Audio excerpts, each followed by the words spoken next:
Merhaba herkese. Bu benim ilk gelişim Dubai'ye. Gerçekten bayıldım bütün şeye. Merhaba arkadaşlar, yepyeni haberlerle karşınızdayız. Elçin Sangu ve sevgilisi hakkında şok eden iddialar. Beni evimden aldırdılar.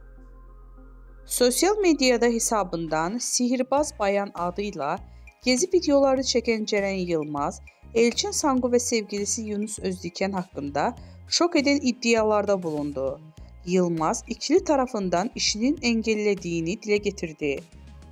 24 yaşında kendi başına bir şey yapmak istiyorum diyen Ceren Yılmaz, ikili tarafından işlerinin engellediğini söyledi.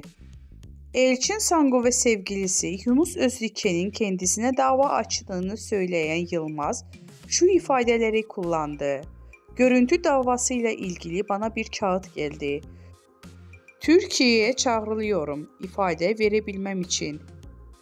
Benim bu insanların isimlerini vermemeyim için tehdit ediyorlar. İşlerime taş koyuyorlar.